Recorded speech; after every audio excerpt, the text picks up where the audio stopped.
ബരാക്ക international മിനിസ്ട്രീസിൻ്റെ word of truth പ്രോഗ്രാമിലേക്ക് നിങ്ങളെല്ലാവരെയും സ്വാഗതം ചെയ്യുന്നു. കർത്താവ് യേശു ക്രിസ്തുവിൻ്റെ നാമത്തിലുള്ള സ്നേഹവന്ദനത്തെ അറിയിക്കുന്നു. നമ്മൾ ഇടയ്ക്കിടെ ചെയ്യാറുള്ളതുപോലെ ഇന്നും ചോദ്യോത്തരങ്ങളിലൂടെയാണ് ഈ സെഷൻ, ഈ ഒരു പഠനം തുടരുന്നത്. എൻ്റെ കൂടെ ഉള്ളത് ജിജോ ബ്രദറാണ്.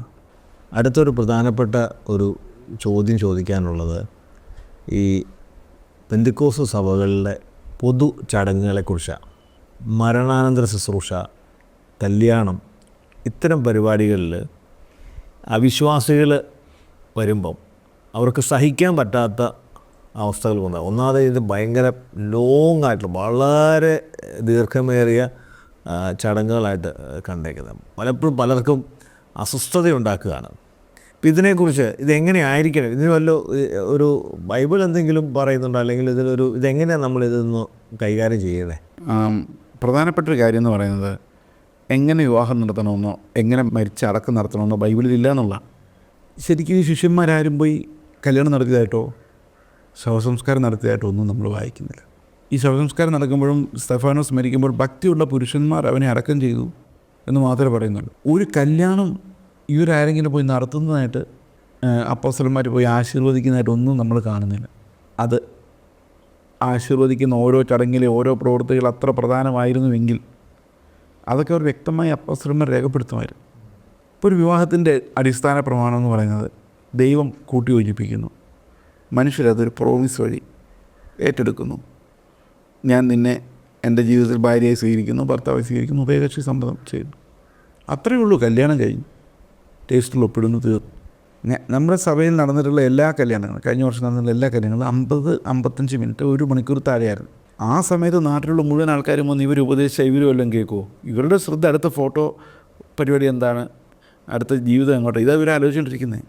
അതിനിടയിൽ ഒരു ഉപദേശം എന്നൊരു കഥ പറയുന്നു, വേറൊരു ഉപദേശം എന്നൊരു കഥ പറയുന്നു. എല്ലാവർക്കും ഈ അവസരം കൊടുക്കുക എന്ന് പറഞ്ഞൊരു പരിപാടി ഉള്ളതുകൊണ്ട് വരുന്നവർക്കെല്ലാം ഈ അവസരം കൊടുത്ത് അവരുടെ എല്ലാം പ്രസംഗവും ആശയങ്ങളും തമാശകളും ഒക്കെ കേട്ട് ഈ അക്രൈസ്തവരായ ആൾക്കാർ വന്നിരുന്നിട്ട് ഇത് എപ്പോൾ തീരുമെന്ന് അവർക്ക് ഒരു പിടിയുമില്ല. അവർക്ക് പല കാര്യങ്ങളും ഇത് ഊണ് കഴിഞ്ഞിട്ട് പോകാൻ വേണ്ടി വരുന്ന ആൾക്കാർ വരെ കാണും, ഓടിപ്പിടിച്ച് വരുന്നവർ കാണും. ഇത് തീരില്ല. കഴിഞ്ഞ ദിവസം ഒരാൾ പറഞ്ഞാണ് പ്രസംഗമൊക്കെ തീരട്ടെ എന്ന് വിചാരിച്ചുകൊണ്ടാണ് ഞങ്ങളങ്ങോട്ട് ചെന്ന്. അത് കഴിഞ്ഞപ്പോൾ ഒരു പ്രസംഗം തീർന്നുണ്ട്, പിന്നെ 3 പ്രസംഗം കൂടെ ഉണ്ടായിരുന്നു. അതെല്ലാം ഇരുന്ന് കേട്ടു. 1.5 മണിക്കൂർ പിന്നെ അവരവിടെ ഇരുന്നു. അപ്പോൾ മൊത്തം 2.5 മണിക്കൂറായിരുന്നു.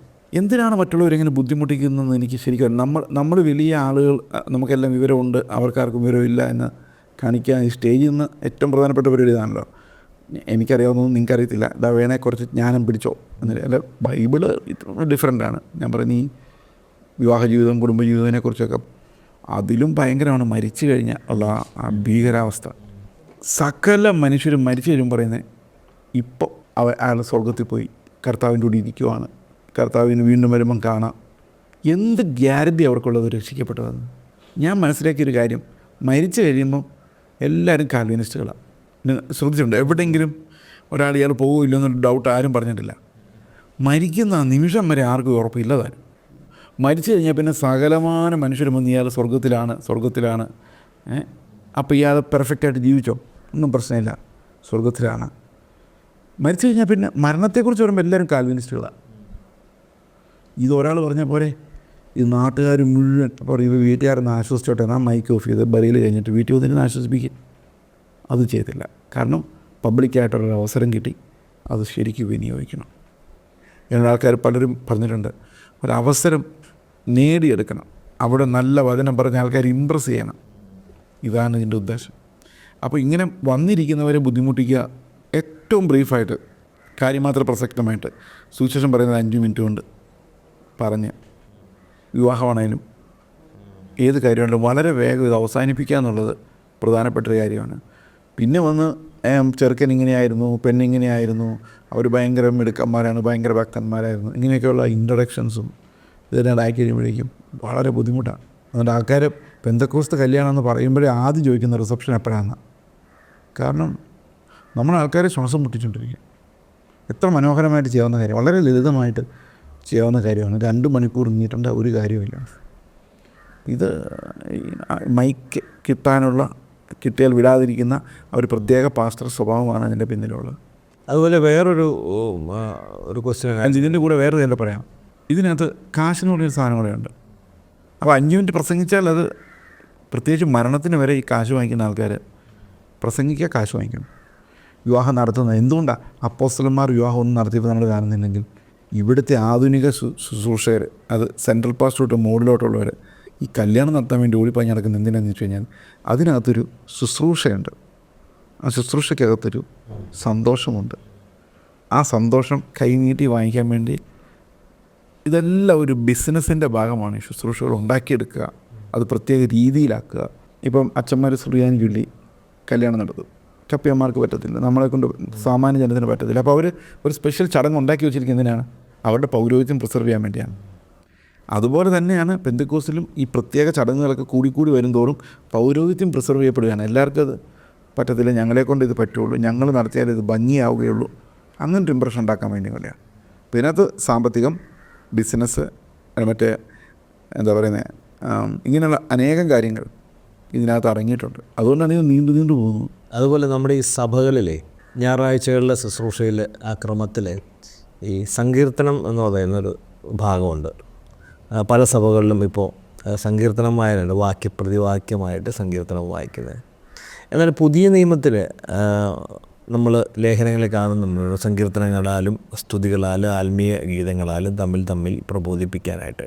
അപ്പോൾ ഒരു സഭയുടെ ഒരു ആരാധനാക്രമത്തിൽ ഈ പഴയ നിയമത്തിലെ സങ്കീർത്തനം വായിക്കണമെന്ന് നിർബന്ധമുണ്ട്. അതായത് ഈ പുതിയ നിയമ സഭയിൽ ശരിക്കും പഴയ നിയമത്തിലെ സങ്കീർത്തനം പുതിയ നിയമ ആരാധനയിൽ വായിക്കുക എന്ന് പറയുന്ന ഒരു പല സമയത്തും ബുദ്ധിമുട്ടാണ്. എന്നാൽ എല്ലാ സങ്കീർത്തനങ്ങളും കുഴപ്പമില്ല. ചില സങ്കീർത്തനങ്ങൾ വായിക്കുമ്പം അത് ഈ ക്രൂശുമായിട്ട് ഡയറക്റ്റായിട്ടൊരു ബന്ധം നമുക്ക് മനസ്സിലാവുകയില്ല, എല്ലാത്തിനും ഉണ്ടെങ്കിൽ പോലും. അപ്പോൾ ആരാധനയിൽ ഒരു സങ്കീർത്തനം വായിക്കണം, അത് പഴയ നിയമത്തിലെ സങ്കീർത്തനം വായിക്കണം നിർബന്ധമില്ല. കാരണം കീർത്തനം എന്നുള്ള വാക്ക് ഹിംസ് അല്ലെങ്കിൽ സാംസ് എന്നുള്ള വാക്കിന് ഉദ്ദേശിക്കുന്നത് ദൈവത്തെ മഹത്വപ്പെടുത്തുന്ന ചിട്ടയായി അടുക്കപ്പെട്ട ഒരു പദ്യകൃതി എന്നാണ്. അത് ശരിക്കും കീർത്തനങ്ങളെന്ന് ഉദ്ദേശിക്കുന്നത്. അപ്പോൾ കീർത്തനങ്ങൾ എന്ന് വെച്ചാൽ ദൈവത്തെ കീർത്തിക്കുക. സങ്കീർത്തനങ്ങളാണ് നല്ല കീർത്തനങ്ങൾ. അത് ക്രിസ്തുവിനെ, ദൈവത്തെ പ്രഘോഷിക്കുന്നത്. അപ്പോൾ പഴയ നിയമത്തിലെ സങ്കീർത്തനം വായിച്ച് കൂടെ വായിക്കാം. കാരണം അതും ഈ സ്തുതി കീർത്തനങ്ങളായിരിക്കണം. ഇപ്പോൾ ചില സമയത്ത് നമ്മൾ അവൻ്റെ കുഞ്ഞിനെ പാറമേലടിച്ചു കൊള്ളുന്നവൻ ഭാഗ്യവാൻ, ഇതൊക്കെ വൈബ്രേഷനോട് വായിച്ചിട്ട് ദീർഘമായിട്ട് വായിച്ച് എഴുന്നേപ്പിച്ചെടുത്ത് വായിപ്പിച്ചിട്ട് ഡസ് നോട്ട് കമ്മ്യൂണിക്കേറ്റ് എനിത്തിങ്. അപ്പോൾ എന്നെ സംബന്ധിച്ച് നമ്മൾ എന്ത് ബൈബിളിൽ നിന്ന് വായിച്ചാലും ആ സമയത്ത് വായിച്ചാലും അത് ആരാധനയെ സംബന്ധിക്കുന്നത് ദൈവത്തെ മഹത്വപ്പെടുന്നതായിരിക്കണം. അത് എവിടെ നിന്ന് വേണേലും വായിക്കാം. സങ്കീർത്തനത്തിലൊക്കെ നല്ല ഒന്നാന്തരം ആരാധനാ സെക്ഷൻസ് ഉണ്ട്, അത് വായിച്ചാൽ മതി. ആരാധനയിലേക്ക് നമ്മളെ നയിക്കണം, അതാണ് എനിക്ക് പ്രധാനപ്പെട്ട കാര്യം. സങ്കീർത്തനം പഴയ നിയമത്തിലെ സങ്കീർത്തനം ഒരു ഭാഗം വായിച്ചു വന്നതല്ല, അത് ദൈവത്തെ മഹത്വപ്പെടുന്നൊരു കീർത്തനം അവിടെ വന്നോ എന്നുള്ളത് മാത്രമാണ്. അല്ല, ഇവിടെ വേറൊരു പ്രശ്നം കാണുന്നത് എന്നാന്ന് വെച്ചിട്ടുണ്ടെങ്കിൽ, ഇപ്പം നമ്മളിപ്പോൾ ഈ ആഴ്ചയിൽ സങ്കീർത്തനം വായിച്ചില്ലെങ്കിൽ അതൊരു വലിയൊരു അതായത് പഴയ നിയമത്തിലെ ഈ ദാവീദിൻ്റെയോ മോശയുടെയോ അല്ലെങ്കിൽ ഈ സങ്കീർത്തനങ്ങൾ വായിച്ചില്ലെങ്കിൽ അത് വലിയ പ്രശ്നമാക്കേണ്ട കാര്യമുണ്ടോ? ഈ സങ്കീർത്തനം എന്നുള്ള വാക്ക് പഴയ നിയമ സങ്കീർത്തനം എന്നുള്ളത് യാതൊരു നിശ്ചയത്തിലും നമുക്ക് പറയാൻ പറ്റുന്ന കാര്യമല്ല. സങ്കീർത്തനം എന്നുള്ളത് ഉദ്ദേശിക്കുന്നത് ദൈവത്തെ കീർത്തിക്കുന്ന എന്നുള്ളതാണ്. പാട്ടുകളായാലും സ്തുതികളായാലും അതാണ്. അതുകൊണ്ട് അത് വേണമെന്ന് യാതൊരു നിർബന്ധവും പറയാൻ പറ്റില്ല എന്നുള്ളതാണ് ഞാൻ വിശ്വസിക്കുന്നത്. ഈ ക്രമത്തിൽ ക്രമത്തിനകത്ത് നമുക്ക് വായിക്കുമ്പോൾ സങ്കീർത്തനം വായിക്കാം, പ്രസംഗിക്കുമ്പോൾ പ്രസംഗിക്കാം, ഇനി ആരാധിക്കുമ്പോൾ ആരാധിക്കുകയും ചെയ്യാം. പക്ഷേ നിർബന്ധമല്ല. കാരണം ഏത് പുസ്തകത്തിന് വേണമെങ്കിലും ദൈവത്തെ ആരാധിക്കാനുള്ള വാക്യങ്ങൾ നമുക്ക് ലഭിക്കും. ഓക്കെ. ഈ പുതിയ നിയമസഭയിൽ ഇപ്പം നമ്മളിപ്പം ഞായറാഴ്ച കൂടി വരുമ്പോൾ ഈ ഇങ്ങനെ ആദ്യം ഒരു 4 പാട്ട് പാടണം, അതിന് കഴിഞ്ഞിട്ടൊരു സാക്ഷ്യം പറയണം, അത് കഴിഞ്ഞിട്ടൊരു പ്രബോധനം പറയണം, അത് കഴിഞ്ഞൊരു വചനം പറയണം, അങ്ങനെ എന്തെങ്കിലും ഈ നമുക്ക് ബൈബിളിൽ നിന്ന് അങ്ങനെ പ്രത്യേകം എന്തെങ്കിലും ഒരു രീതിയോ ക്രമം ഒന്നുമില്ല എന്നുള്ളതാണ്. ബൈബിളിൽ ഒന്നുമില്ല. പക്ഷേ ഇന്നത്തെ പെന്തക്കോസ്ത് സഭയുടെ ഏറ്റവും വലിയ പ്രശ്നം ആരാധിക്കുന്നില്ല എന്നുള്ളതാണ്. ആരാധനയില്ല. ഒരു മനുഷ്യൻ സഭയിലേക്ക് വരുന്നു, അദ്ദേഹം എന്താണ് അനുഭവിക്കുന്നത്? 2-3 പാട്ടുകൾ.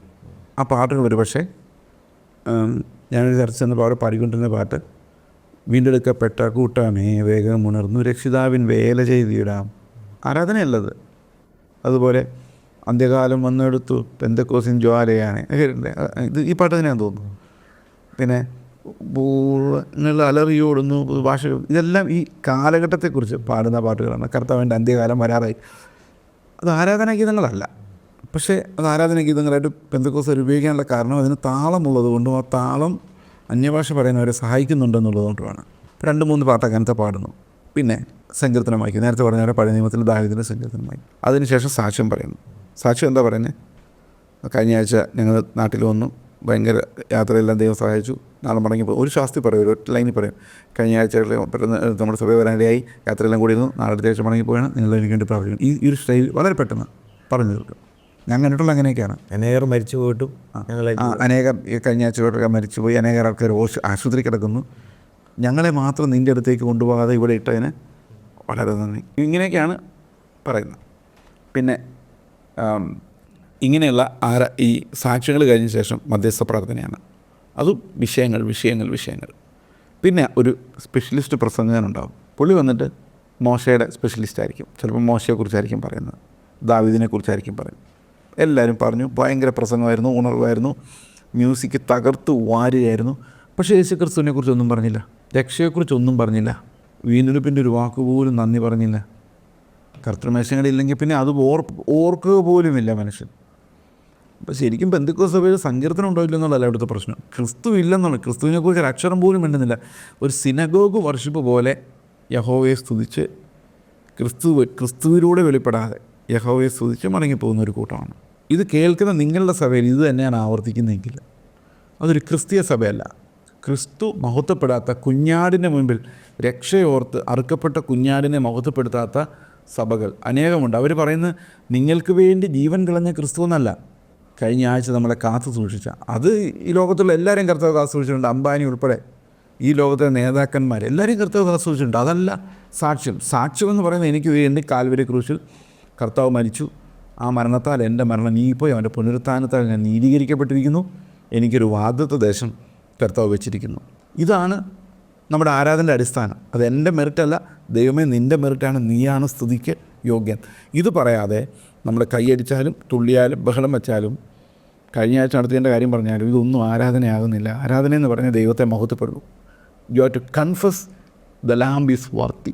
അത് ഒരിടത്തും നടക്കുന്നത് വളരെ അപൂർവം ചർച്ചയിൽ മാത്രമേ നടക്കുന്നുള്ളൂ. അതുകൊണ്ടൊരു ആരാധന ശരിക്കും എന്ന് പറയുന്നത് ഇന്ന് ഉന്മാദവുമായിട്ട് കൺഫ്യൂസ് ആക്കി വെച്ചിരിക്കുകയാണ്. അപ്പോൾ ഉന്മാദം എന്ന് പറഞ്ഞു കഴിഞ്ഞാൽ കുറേ നേരം നമ്മൾ ആ ട്യൂണിനകത്തോട്ട് നമ്മൾ വിട്ടുകൊടുത്ത്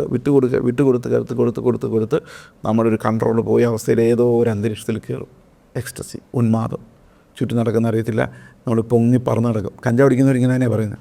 അങ്ങനെ ക്രിസ്തു വേണ്ടല്ലോ, അതൊന്നും വേണ്ട, ജസ്റ്റ് എംറ്റി. ആ താളം മാത്രം മതി. താളം പോയാൽ എല്ലാം താഴെ വീഴും. താളം എപ്പം നിർത്തുന്നോ അപ്പോൾ ഇതെല്ലാം താഴെ വീഴും. ഇത് താളം പ്രൊഡ്യൂസ് ചെയ്യുന്നൊരു കാര്യമാണ്. വർഷിപ്പ് ലീഡറിൻ്റെ കയ്യിലല്ലേ? വർഷിപ്പ് ലീഡറിൻ്റെ കയ്യിൽ. അതാണ് ഇത് സക്സസ്ഫുൾ ആക്കാൻ വേണ്ടിയാണ് വർഷിപ്പ് ലീഡേഴ്സിനെ നിയമിച്ചിരിക്കുന്നത്. കഴിവുള്ളവരെയല്ലേ നിയമിക്കുള്ളൂ. ഉന്മാദം ഉണ്ടാക്കാൻ പറ്റണം, അതാണ്. അപ്പോൾ എവിടെയാണ് ക്രിസ്തു? എവിടെയാണ് ദൈവത്തെ മഹത്വപ്പെടുത്തിയത്? ആരാണ്? ആർക്കും ഒരു പിടിയില്ല. പക്ഷേ എല്ലാവരും ആരാധനയ്ക്ക് പോയി എന്നും പറഞ്ഞുകൊണ്ടാണ് വരുന്നത്. ശരിക്കും ഇന്നത്തെ ആരാധനയോഗങ്ങളുടെ പ്രശ്നം ക്രിസ്തു ഇല്ല എന്നുള്ളത് തന്നെയാണ്, ആരാധന ഇല്ല എന്നുള്ളത് തന്നെയാണ്. സങ്കീർത്തനം ചിലപ്പോൾ വായിക്കുന്നുണ്ടാകാം, വായിക്കാതിരിക്കാം, പക്ഷേ ആരാധനയില്ല. ഒരു 3 മാസം മുമ്പ് നടന്ന ഒരു വലിയ ക്രൂസൈഡ്, ആ ക്രൂസൈഡിൽ ഞാൻ 45 മിനിറ്റ് വചനം ഞാൻ ശ്രദ്ധിച്ച് ലൈവായിട്ട് കേട്ടു. യേശുക്രിസ്തുവിനെ പ്രസംഗിച്ചിട്ടില്ല, ദാവീദും ഗോലിയാത്തുമാണ്. വളരെ ശക്തനായ ദൈവദാസനാണ്. ഞാൻ കണ്ട കാര്യം വെച്ചിട്ടുണ്ടെങ്കിൽ യേശു എന്ന വാക്ക് ഉപയോഗിക്കുന്ന യേശുവിൻ്റെ നാമത്തിൽ ഇതാ വിടുതൽ, ആ വിടുതൽ എന്ന് പറയാൻ വേണ്ടിയിട്ടല്ലാതെ ക്രിസ്തുവിനെ പ്രസംഗിച്ചിട്ടില്ല. അപ്പോൾ എൻ്റെ ഒറ്റ ചോദ്യം ഞാൻ ചോദിക്കുക, ഇപ്പോൾ ചേസ് ബ്രദർ ഇന്ന് ക്രിസ്തുവിനെ പ്രസംഗിക്കുക, 5 വർഷം കഴിഞ്ഞിട്ട് ചേസ് ബ്രദർ ക്രിസ്തുവിനെ പ്രസംഗിച്ച് മടുത്തത് ഇനിയിപ്പോൾ ആ ജനം ഈ ഗോലിയാത്തിനെ തകർക്കുന്നതും സിംഹക്കുഴിയിൽ നിന്ന് വിടിപ്പിക്കുന്നതൊക്കെ പ്രസംഗിച്ചാൽ ഒരു ഉണർവ് കിട്ടും. അപ്പം ആ സമയത്ത് ഈ ചേസ് ബ്രദർ ശരിയാണോ? ഈ ക്രിസ്തുവിനെ പ്രസംഗിച്ചുകൊണ്ടിരുന്ന കുറേ നാൾ ആദ്യകാലത്ത് ക്രിസ്തുവിനെ പ്രസംഗിച്ചു. ഇപ്പോൾ ക്രിസ്തുവിനെ പ്രസംഗിച്ച് കുറേ നാൾ കഴിയുമ്പം ഈ ക്രിസ്തുവിനെ പ്രസംഗിക്കുന്ന പരിപാടി അങ്ങ് നിർത്തിയിട്ട് പിന്നെ ജനത്തിന് ഇഷ്ടമുള്ള, അല്ലെ ജനം ആഗ്രഹിക്കുന്ന, ജനത്തിന് വൈബ്രേഷൻ ഉണ്ടാകുന്ന ദാവീദും ഗോലിയാത്തും ദാനിയേലും ഇതൊക്കെ പ്രസംഗിച്ച് കഴിഞ്ഞാൽ, നേരത്തെ ക്രിസ്തുവിനെ പ്രസംഗിച്ചുകൊണ്ടിരുന്നപ്പം ആ വ്യക്തി നല്ല ശുശ്രൂഷകനായിരുന്നു. ഇപ്പം 45 മിനിറ്റിനകത്ത് ക്രിസ്തു ഇല്ലാതെ വരുമ്പോൾ ഇദ്ദേഹത്തെ നമ്മൾ എങ്ങനെ, ഇപ്പം ഞാനായെങ്കിലും ചേസ് പാസ്റ്റർ ആണെങ്കിലും പൊതുജന അല്ലെങ്കിൽ വിശ്വാസികൾ എങ്ങനെ അതിനെ കാണണം? എന്നെ സംബന്ധിച്ച് ഞാൻ 2001 പ്രസംഗിക്കാൻ തുടങ്ങിയതാണ്. എല്ലാ പ്രസംഗവും യേശുക്രിസ്തുവിനെ കുറിച്ചായിരുന്നു. യേശുക്രിസ്തുവിനെ കുറിച്ചല്ലാത്ത ഒരു പ്രസംഗവും ഞാൻ ഇന്നേ വരെ പ്രസംഗിച്ചിട്ടില്ല. അത് വിശുദ്ധീകരണത്തെക്കുറിച്ച് പറഞ്ഞാലും ക്രൈസ്റ്റ് ഈസ് അവർ സാങ്ക്ടിഫിക്കേഷൻ എന്നുള്ള പോയിൻ്റ് തന്നെയാണ് എപ്പോഴും എല്ലാ പ്രസംഗങ്ങൾക്കകത്തും ക്രിസ്തുവിൻ്റെ നീതി, ക്രിസ്തു രക്ഷ, വീണ്ടെടുപ്പ്, ഇത് മാത്രമേ ഞാൻ പ്രസംഗിച്ചിട്ടുള്ളൂ. കാരണം എനിക്കതിന് മാത്രമേ പാഷനുള്ളൂ. എനിക്ക് എൻ്റെ ഹൃദയത്തിൽ തിങ്ങി നിറയുന്ന എനിക്ക് പ്രസംഗിക്കാൻ പറ്റൂ. അല്ലാതെ ഞാനൊരു പ്രസംഗം ഉണ്ടാക്കി നല്ലൊരു മെസ്സേജ് പറയാമെന്ന് വിചാരിക്കുന്ന ആളല്ല. ഒറ്റ പ്രസംഗം പോലും ഞാൻ ഉണ്ടാക്കിയിട്ടില്ല. അതുകൊണ്ട് എനിക്ക് എൻ്റെ ഉള്ളിൽ എന്ത് കർത്താവ് തരുന്നത് മാത്രമേ പറയാൻ പറ്റുള്ളൂ. കഴിഞ്ഞ ദിവസം ഒരു പാസ്റ്ററിൻ്റെ പറഞ്ഞു, ഗോലിയാത്തിനെ കൊല്ലാൻ വേണ്ടി 5 കല്ലുമായിട്ട് നടക്കാൻ നിന്നിട്ട് കുറേ നാളായി, ഇതുവരെ ആ ഗോലിയാത്ത് മരിച്ചിട്ടില്ല. ഇത് വീണ്ടും വീണ്ടും കൊന്നു എന്ന് വിചാരിക്കുമ്പം അടുത്ത പുൾപ്പിറ്റിലും പിന്നെയും ജീവിച്ചു വരും. ഇതൊരിക്കലും തീരുന്നില്ല എന്നൊരു ദിവസം ഒരു പാസ്റ്ററിനോട് പറയാൻ. അപ്പോൾ ഇങ്ങനെയുള്ള പ്രസംഗങ്ങൾ എന്താ വെച്ചാൽ ആൾക്കാരെ സ്വാധീനിക്കാൻ വേണ്ടി ഉണ്ടാക്കി വിടുന്നതാണ്. അപ്പോൾ ക്രിസ്തുവിൻ്റെ ഇപ്പോൾ എന്ത് പ്രസംഗിച്ചാലും, ദാവീദിനെക്കുറിച്ച് പ്രസംഗിച്ചാൽ പോലും അത് യേശു ക്രിസ്തുവിൻ്റെ നിഴലിൽ പൊരുളിലേക്ക് അത് എത്തിക്കാതെ പ്രസംഗം അവസാനിപ്പിക്കാൻ പാടില്ല. ക്രിസ്തുവിനെക്കുറിച്ച് പറഞ്ഞത് തീർക്കാവും. അതാണ് ഞാൻ വിശ്വസിക്കുന്നത്. അത് മാത്രമല്ല, ഈ ഈ ഗോലിയാത്തിനെക്കുറിച്ച് പ്രസംഗിക്കുമ്പോൾ പലപ്പോഴും ദൂതായിട്ട് വിശ്വാസികൾക്ക് കൊടുക്കുന്നത് നിൻ്റെ അവസ്ഥ മാറും, നിൻ്റെ സാഹചര്യം മാറും, കാലങ്ങളായിട്ട് നിന്നെ പിടിച്ചു വെച്ചിരിക്കുന്ന ബന്ധനം അഴിയും. നമ്മൾ പുതിയ നിയമ വിശ്വാസി അപ്പസ്തോലന്മാരെല്ലാവരും പലവിധമായ കഷ്ടങ്ങളിലൂടെ കടന്നു പോയപ്പം ക്രിസ്തുവിൻ്റെ കഷ്ടാനുഭവങ്ങളുടെ കൂട്ടായ്മയാണല്ലോ. ഇപ്പോൾ ഫോർ എക്സാമ്പിൾ ഒരു പീരീഡ് ഓഫ് ടൈം ഞാൻ വിഷമത്തിലായി, അല്ലെങ്കിൽ ദുഃഖത്തിലായി, രോഗത്തിലായി, പ്രയാസത്തിലായി. കർത്താവിനെ വിടുവിക്കും. പക്ഷേ ഞാൻ പ്രയാസത്തിൽക്കൂടെ കടന്നു പോകുമ്പോൾ, അല്ലെങ്കിൽ ദുഃഖത്തിൽക്കൂടെ കടന്നു പോകുമ്പോൾ, വേദനയ്ക്കൂടെ കടന്നു പോകുമ്പോൾ ക്രിസ്തുവിൻ്റെ പെയിൻ, ക്രിസ്തു അനുഭവിച്ച വേദനയുടെ ആ കഷ്ടാനുഭവമാണല്ലോ എനിക്ക് അനുഭവിക്കാൻ പറ്റുന്നത്. അത് എടുത്തു മാറ്റുന്ന മറ്റൊരു സുവിശേഷം പ്രസംഗിക്കാനായിട്ടാണ് എനിക്ക് തോന്നിയിട്ടുള്ളത്. അതായത് ഈ ദൂത് കൊടുക്കും, ഈ വന്നിരിക്കുന്ന ആൾക്കാർ മുഴുവൻ ഈ ലോകത്തിലുള്ള വിശ്വാസികളായിക്കോട്ടെ അവിശ്വാസികൾ, നമ്മൾ കാണുന്ന വിശ്വാസികളെ മാത്രമായിരിക്കാം. എന്നാൽ ലോകത്തിലേക്ക് നോക്കിയ എല്ലാവരും ഈ പ്രശ്നത്തിലാണ്. കാരണം ദൈനംദിന ജീവിതത്തിലെ സാമ്പത്തികം, കടം, രോഗം, ദാരിദ്ര്യം, പ്രതിസന്ധികൾ, ബുദ്ധിമുട്ടുകൾ, 100 പേരെ എടുത്താൽ 95 പേർക്കും പലതരത്തിലുള്ള പ്രശ്നങ്ങളുണ്ട്. അവരെ ഫോക്കസ് ചെയ്ത് നമ്മൾ പ്രസംഗിക്കുമ്പോൾ ക്രിസ്തു ഇല്ലാതായി പോകുന്നു, ക്രിസ്തുവിൻ്റെ ഉദ്ദേശങ്ങൾ മാറിപ്പോകുന്നില്ലേ? നമുക്കൊരിക്കലും ആർത്തി തീരുന്നില്ല എന്നുള്ളതാണ്. നമുക്കൊരിക്കലും ആവശ്യങ്ങളും തീരുന്നില്ല. എത്ര കാശ് കിട്ടിയാലും, എത്ര സമ്പത്തുണ്ടായാലും, ബിസിനസ് നടത്തിയാലും അംബാനിയുടെ ആവശ്യങ്ങളെല്ലാം തീർന്നോ? ഇല്ല. അവർക്ക് ഇനി ബിസിനസ് വളർത്തണം. അപ്പോൾ എപ്പോഴും ഈ ദൈവം ഒരു ഉപകരണമായി എൻ്റെ കൂടെ, എൻ്റെ ഒരു ബിസിനസ് പാർട്ണറായിട്ട് 10% കൊടുത്താൽ തൃപ്തിപ്പെടുന്ന ഒരു ബിസിനസ് പാർട്ണർ എനിക്കുണ്ട്. ആ ബിസിനസ് പാർട്ണർ ഏത് ദുർഘട പ്രതിസന്ധിയിൽ എന്നെ കൊണ്ടു നടക്കാൻ ശക്തിയുള്ളൊരു ബിസിനസ് പാർട്ണറിന് ഞാൻ 10% കമ്മീഷൻ കൊടുത്താണ് നിലനിർത്തിക്കൊണ്ട് പോകുന്നത്. ഇതാണ് ദൈവത്തെക്കുറിച്ചുള്ള ഒരു ആവറേജ് സങ്കല്പം. അതായത് എൻ്റെ ബിസിനസ് ജയിക്കാൻ വേണ്ടി ഞാൻ ദശാംശം കൊടുത്ത് കൊണ്ടു നടക്കുന്ന ഒരാൾ. അപ്പോൾ ആ ദൈവത്തിൻ്റെ പ്രത്യേകത എന്താണെന്നറിയാം? എൻ്റെ അതേ സ്വഭാവമാണ്. അത് നസറായനായ യേശു ക്രിസ്തുവിൻ്റെ പിതാവായ ദൈവമല്ല. അത് എൻ്റെ ആഗ്രഹങ്ങൾ സാധിക്കാൻ വേണ്ടി എൻ്റെ കൂടെ നടക്കുന്ന ദൈവമാണ്. ആ ദൈവത്തിനാണ് ഞാൻ 10 രൂപ മേടിക്കുമ്പം കൊടുക്കുമ്പോൾ ആ ദൈവത്തിന് ഭയങ്കര സന്തോഷമാണ്. ഇന്ന് നിങ്ങൾ ദശാംശം വിട്ടാൽ ദൈവം അനുഗ്രഹിക്കുമെന്ന് പറഞ്ഞ് പ്രസംഗിക്കുന്ന പ്രസംഗങ്ങളിൽ പ്രസംഗിക്കപ്പെടുന്ന ദൈവം നിങ്ങളുടെ 10 രൂപ കാണുമ്പോൾ നിങ്ങളോട് നിൽക്കുകയും വേറെ ആളുടെ 10 രൂപ കാണുമ്പോൾ അയാളോട് നിൽക്കുകയും ചെയ്യുന്ന മനുഷ്യ സ്വഭാവമുള്ള ഒരാളാണ്. അത് ദൈവം ഈ ലോകത്തെയും നമ്മയും സൃഷ്ടിച്ച ദൈവമല്ല. കാരണം ആ ദൈവം മനുഷ്യർ സൃഷ്ടിച്ചാണ് അവരുടെ ആവശ്യങ്ങൾ, അവരുടെ ഭയം കളയാൻ വേണ്ടി, അല്ലെങ്കിൽ ഒരു മതം ഉണ്ടാക്കാൻ വേണ്ടി അവരുടെ അതേ സ്വഭാവമുള്ള ദൈവം. ഇപ്പോൾ ഞാൻ എൻ്റെ അയൽക്കാരനോട് വഴക്കാണെങ്കിൽ ഞാൻ നാച്ചുറലി വിശ്വസിക്കുന്നതിൻ്റെ ദൈവം എൻ്റെ കൂടെയാണ്. അയൽക്കാരനെ ദൈവം ഒതുക്കിക്കോളും. ഇനി ഭാര്യയും ഭർത്താവും തമ്മിൽ വഴക്കുണ്ടായാൽ ഭാര്യ വിചാരിക്കുന്നു എൻ്റെ കൂടെയാണ് ദൈവം, ഭർത്താവിൻ്റെ കൂടെയല്ല. ഭർത്താവ് തീരുമാനിക്കുന്നത് അങ്ങനെ, എൻ്റെ കൂടെ ദൈവം, എൻ്റെ ഭാഗത്ത് തന്നെയാണ്. അപ്പോൾ എൻ്റെ അതേ സ്വഭാവമുള്ള ഒരു ദൈവം കിട്ടിയാൽ എനിക്ക് പ്രയോജനമുള്ളൂ. എൻ്റെ എല്ലാ പാപസ്വഭാവം വേണം, എങ്കിൽ മാത്രമേ എനിക്ക് പ്രയോജനമുള്ളൂ. അപ്പോൾ ഞാൻ യേശു ക്രിസ്തുവിനെ അങ്ങനെ സങ്കല്പിക്കുന്നത്, എൻ്റെ ശത്രുവിനെ ഒതുക്കുന്ന, അവനെ അടിച്ച് നിരപ്പാക്കുന്ന, അവന് ജീവിതത്തിൽ പരാജയം ഉണ്ടാക്കി കൊടുക്കുന്ന, എന്നെ ജയിപ്പിക്കുന്ന, അപ്പോൾ എൻ്റെ ആഗ്രഹങ്ങൾ സാധിപ്പിക്കുന്ന, എൻ്റെ ഇഷ്ടങ്ങളുടെ പിന്നാലെ നടക്കുന്ന ഒരു ദൈവം. അതാ സങ്കല്പം. ആ ദൈവത്തിനാണ് 10 രൂപ കൊടുത്ത് കൂടെ കൊണ്ടു നടക്കുന്നത്. ഇതാണ് മതം. ഈ മതമാണ് ഇന്ന് അനേകരും ഇത് കേട്ടുകൊണ്ടിരിക്കുന്ന പല ആൾക്കാരും ഈ മതത്തിനകത്ത് പെട്ടുപോയിട്ടുള്ളവരാണെന്ന് ആകാൻ സാധ്യതയുണ്ട്. കാരണം നിങ്ങൾ വിചാരിക്കുക നിങ്ങളുടെ പ്രശ്നങ്ങൾക്ക് പരിഹാരം തരാൻ വേണ്ടി ദൈവം അടുത്തുണ്ട്.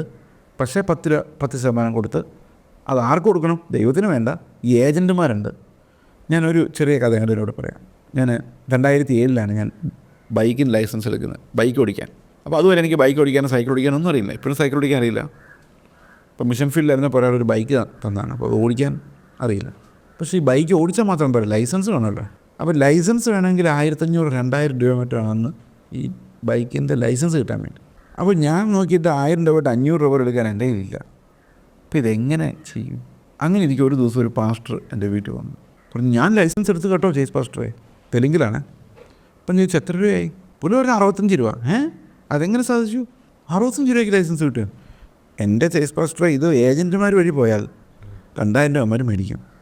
ഞാൻ നേരെ ആർടിഒ ഓഫീസിൽ പോയപ്പം അവിടെ ആപ്ലിക്കേഷനും കിടക്കുന്നു, ഞാനും ഫില്ല് ചെയ്ത് കൊടുത്തു. അവർ ടെസ്റ്റിന് വിളിച്ചു. 25 രൂപ 30 രൂപ കണ്ടന്ന് ടെസ്റ്റ് ചെയ്താൽ മെയിൻ ലൈസൻസിൻ്റെ ഡ്രൈവിംഗ് ടെസ്റ്റിന് 40 രൂപ, എല്ലാണ്ട് 65 രൂപയ്ക്ക് എനിക്ക് ലൈസൻസ് കിട്ടിയെന്ന് പറഞ്ഞ് പുള്ളി കാണിച്ചു തന്നു. ഞാനപ്പം തന്നെ അപ്ലൈ ചെയ്തു, എനിക്കും കിട്ടി. ഞാനും 65 100 രൂപ താഴെ ഞാനും മുടക്കുള്ളൂ. ഇതേ അവസ്ഥയാണ്. എൻ്റെ കർത്താവ് എന്നെ രക്ഷിക്കാൻ വേണ്ടി കാൽവരി ക്രൂശിൽ കയറിയ കർത്താവ് വേറെ ആരുടെയോ പോക്കറ്റിലുണ്ടെന്ന്, അയാൾക്കൊണ്ട് കാശ് കൊടുത്താൽ അയാൾ കർത്താവിൻ്റെ പ്രാർത്ഥിച്ച് ഇടനിലക്കാരനായി നിന്നിട്ട് കാര്യങ്ങൾ സാധിച്ചു വരുമെന്നുമാണ് ഇന്നൊരു ബഹുഭൂരിപക്ഷം വിശ്വാസികളും ചിന്തിക്കുന്നത്. അതായത് ആ ആൾക്ക് ഏജൻറ്റിന് കാശ് കൊടുത്താൽ ആ കാശ് നിങ്ങളുടെ പോക്കറ്റിലിരിക്കും. നിങ്ങൾ കർത്താവിനോട് ചോദിച്ചു, ചിലപ്പോൾ കർത്താവ് തന്നെന്ന് വരും, തന്നില്ല എന്ന് വരും. അത് അയാൾ ചോദിച്ചാലും കണക്കാണ്, നിങ്ങൾ ചോദിച്ചാലും കണക്കാണ്. ആര് ചോദിച്ചാലും ഒരുപോലെ ഉള്ളൂ. കാരണം ദൈവത്തിൻ്റെ ഹിതമനുസരിച്ച് ദൈവം പ്രവർത്തിക്കുന്നു. ഈ തലമുറ അതുകൊണ്ട് ഈ പരിപാടി കണ്ട് മടുത്ത് ഈ തലമുറ വിശ്വാസത്തിൽ നിന്ന് ഒഴുകിപ്പോയിരിക്കുന്നു. കാരണം എൻ്റെ വളരെ അടുത്ത ഒരു അറിയാവുന്ന ഒരു വ്യക്തിയുടെ 2 മക്കൾ ചർച്ച വരുന്നില്ല. അതിനകത്ത് ഓരോ ആളോട് ചോദിച്ചപ്പം അദ്ദേഹം പറഞ്ഞ് എത്രയോ വർഷമായി ഈ നന്മ കിട്ടുമെന്നും ഈ വിടുതൽ കിട്ടുമെന്നും അനുഗ്രഹം കിട്ടുമെന്നും പറഞ്ഞ് പ്രാർത്ഥിക്കുന്നു, ഒന്നും കിട്ടിയിട്ടില്ല. ആ വ്യക്തി ഇപ്പോൾ ഒരു എന്താ പറയുക, ദൈവം ഇല്ലാത്ത ഗ്രൂപ്പിലായി എന്ന് വെച്ചാൽ അവർക്ക് മനസ്സിലായത് ഈ തരുന്ന ദൈവം, കിട്ടുന്ന ദൈവം, ഉയർച്ച തരുന്ന ദൈവം, ഉയർച്ച ഒന്നും കിട്ടുന്നില്ല. ഈ 10:2 എന്ന് പറയുന്ന പോലെ പണ്ടത്തെ കാരണന്മാർ പറയാം 100 തേക്ക് വെച്ചാൽ 6 തേക്ക് പിടിക്കും എന്ന് പറയുന്ന പോലെ ഈ പ്രസംഗിക്കുമ്പോൾ, അതായത് ഉയർച്ച വരുമെന്ന് പ്രസംഗിക്കുമ്പം 10 പേരിൽ 2 പേർക്ക് ചിലപ്പോൾ ഉയർച്ച കിട്ടിക്കാണും, 8 പേർക്ക് കിട്ടിയിട്ടില്ല. ഈ കിട്ടാത്തവൻ്റെ വേദന അറിയുന്നില്ല. കിട്ടിയ 2 പേരെ എടുത്തിട്ട് ഹൈലൈറ്റ് ചെയ്യുവാണ്. കിട്ടാത്തവർ അവരുടെ അവസ്ഥ, അതായത് സഭയിലുള്ള വിശ്വാസികളായിട്ടുള്ള ഈ തലമുറയിലുള്ള ആളുകളുടെ മക്കളെ സംബന്ധിച്ചിടത്തോളം അവർ കേൾക്കുന്ന യഥാർത്ഥ ദൈവത്തെ അല്ല, ഈ ഉയർച്ചയും ഈ ക്രിസ്തു അല്ലാത്ത പല കാര്യങ്ങളും കേൾക്കുന്നതുകൊണ്ട് വിശ്വാസ ജീവിതത്തിൽ തന്നെ പോയിരിക്കുന്നു. അത് ഭയങ്കരമായിട്ടുള്ള ഒരു കാഴ്ചയാണെന്നാണ് എനിക്ക് തോന്നുന്നത്. എന്നെക്കുറിച്ച് കഴിഞ്ഞ ദിവസം ഒരാൾ പോസ്റ്റ് ചെയ്ത്, ഇദ്ദേഹം കുട്ടികളെ വശീകരിച്ച് ജീവിതത്തിൽ എന്ത് ചെയ്താലും കുഴപ്പമില്ല, എൻജോയ് ചെയ്യണം ലൈഫ് എന്നും പറഞ്ഞ് വശീകരിച്ചിട്ട് മിഷണറിമാരായിട്ട് വിടുന്നു. വലിയ പരിപാടിയാണല്ലോ. ഞാൻ സത്യം പറഞ്ഞ് ഞെട്ടിപ്പോയി. കാരണം ഒരാൾ ജീവിത സുഖസൗകര്യങ്ങൾ കാണിച്ച് വശീകരിച്ചിട്ട് മിഷണറി ആയിട്ട് ഒരു മനുഷ്യൻ ചെല്ലാത്ത കുഗ്രാമത്തിൽ ഏത് സമയത്തും മരണം എത്താവുന്ന കുഗ്രാമങ്ങളിലേക്ക് മിഷണറിമാരായിട്ട് ഞാൻ വിടുന്നത്രേ, ക്രിസ്ത്യാനികളില്ലാത്ത സ്ഥലത്തേക്ക് രാജ്യങ്ങളിലേക്ക്. അപ്പോൾ ഈ ജീവിത സുഖസൗകര്യങ്ങൾ കണ്ട് മയങ്ങി വന്ന ആളുകൾ ഇപ്പോൾ എവിടെയാണ്?